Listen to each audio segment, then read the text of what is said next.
Hai semua, hari ini kita akan masuk bab 1, warisan negara bangsa. Dalam bab ini anda akan belajar beberapa subtopik iaitu latar belakang negara bangsa sebelum kedatangan barat, ciri-ciri negara bangsa Kesultanan Melayu Melaka, keunggulan sistem pentadbiran dan undang-undang, dan yang keempat, peranan pemerintah dan rakyat. Untuk hari ini kita akan fokus subtopik pertama dan subtopik yang kedua. Subtopik pertama, latar belakang negara bangsa sebelum kedatangan barat.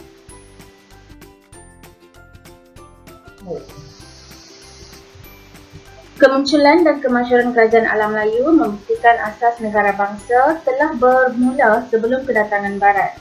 Proses pembentukan negara bangsa mengambil masa yang lama dan melalui beberapa tahap berdasarkan sesebuah kerajaan. Kehebatan dan keagungan kerajaan alam Melayu seperti Kerajaan Funan, Kerajaan Champa, Kedatua, Gangganagara, Sriwijaya, Angkor dan Majapahit menunjukkan ciri-ciri negara bangsa berkembang dan diwarisi oleh kerajaan alam Melayu selepasnya. Ciri-ciri negara bangsa kerajaan alam Melayu yang pertama ialah raja, yang kedua ialah rakyat, yang ketiga wilayah pengaruh dan yang keempat undang-undang. Raja menjadi tonggak utama kerajaan. Kedudukan raja diperkukuh dengan sistem pentadbiran yang dibantu oleh para pembesar. Raja memperoleh ketaatan daripada rakyat. Raja sentiasa ditaati dan dianggap suci. Contohnya, Raja Champa dianggap sebagai pemerintah yang suci dan dikaitkan dengan Dewa Siwa. Dari segi rakyat pula, merujuk kepada penduduk di dalam sesebuah wilayah yang setia kepada raja dan tidak menderhaka. Contohnya, rakyat kerajaan Sriwijaya membuktikan kesetiaan mereka kepada Raja Sriwijaya dengan upacara persetiaan dan meminum air sumpah. Dari segi wilayah pengaruh pula, kawasan yang rakyatnya menerima dan memperakui pemerintahan seseorang raja. Contohnya, Kerajaan Funan mempunyai wilayah pengaruh yang luas dari Sungai Mekong, Teluk Changran, Selatan Myanmar dan Segenting Kerak. Baik, undang-undang dilaksanakan bagi memastikan kesejahteraan sesebuah kerajaan. Undang-undang tersebut terpakai di seluruh wilayah pengaruh dan menjadi panduan dalam pentadbiran kerajaan. Contohnya, Kerajaan Majapahit mengamalkan Undang-Undang Utara Manawa. Okey, di sini cikgu sediakan satu soalan kebat. Kesetiaan kepada raja dan negara penting untuk mewujudkan negara yang aman dan masyarakat yang harmoni. Bincangkan. Okey, kata kunci dalam soalan ini ialah kesetiaan kepada raja, negara aman. Okey, yang ni anda kena jawab dalam buku latihan. Satu lagi soalan kebat bagi subtopik 1.1. Sebagai warga negara Malaysia, bagaimanakah anda menzahirkan diri sebagai bangsa Malaysia yang tulen?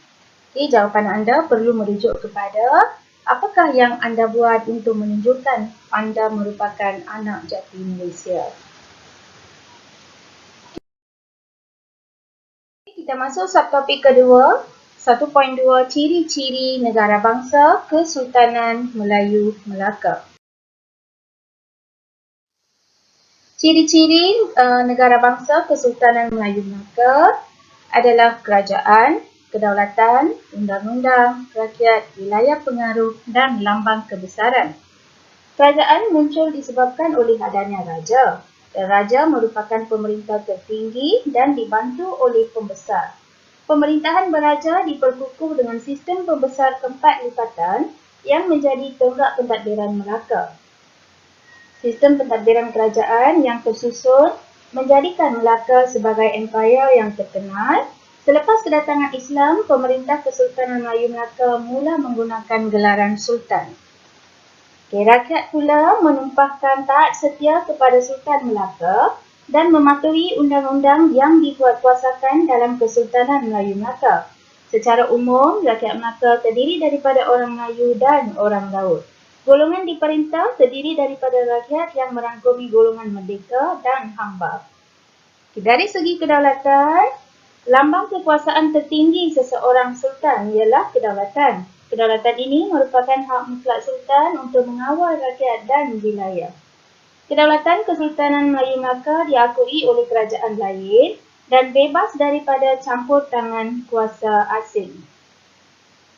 Dari segi undang-undang, terdapat dua undang-undang bertulis pada zaman Kesultanan Melayu Melaka iaitu Hukum Kanun Melaka dan Undang-Undang Laut Melaka. Undang-undang ini digunakan untuk mengukuhkan kerajaan dan melindungi rakyat dan menjadikan Kesultanan Melayu Melaka sebagai sebuah kerajaan yang unggul. Lambang kebesaran merupakan identiti sesebuah kerajaan dan keistimewaan Sultan Melaka. Lambang kebesaran ini menjadi simbol kedaulatan sultan yang memerintah. Antara lambang kebesaran ini termasuklah adat istiadat, penggunaan warna, nubat, regalia dan cap mohor. Cap mohor digunakan untuk mengesahkan arahan iaitu perintah daripada sultan. Dan akhir sekali ialah wilayah pengaruh. Wilayah pengaruh merujuk kepada pemerintahan raja yang diterima dan diakui oleh rakyat. Kesultanan Melayu Melaka mempunyai wilayah pengaruh yang luas, merangkumi keseluruhan semenanjung Tanah Melayu dan pantai timur Sumatera. Wilayah pengaruh ini diperoleh melalui penaklukan, naungan dan perkahwinan. Dan wilayah pengaruh yang luas pula membuktikan kewibawaan pemerintah kerajaan ini. Wilayah pengaruh terdapat tiga iaitu wilayah taklukan, wilayah naungan dan perolehan wilayah melalui perkahwinan. Wilayah taklukan ialah wilayah yang diperoleh melalui peperangan. Antara wilayah yang ditakluk termasuklah Pahang, Kuala Linggi, Kelantan, Rokan, Indragiri dan Kampar. Wilayah naungan ialah wilayah yang menerima ketuanan Kesultanan Melayu Melaka sama ada melalui perkahwinan atau persahabatan. Contohnya Lingga, Patani dan Kedah. Perolehan wilayah melalui perkahwinan pula, contohnya Kerajaan Majapahit menghadiahkan siantan kepada Sultan Mansur Shah kerana mengahwini puteri Majapahit. Baik, yang ni merupakan soalan kebat yang ketiga dan yang ni berdasarkan kepada subtopik 1.2. Kegemilangan sesuatu kerajaan bergantung kepada kecekapan sistem pemerintahannya. Bincangkan. Jadi untuk soalan ni, anda kena jelaskan tentang kecekapan sistem pemerintahan. Dan itu sahaja untuk hari ini. Sekian, terima kasih.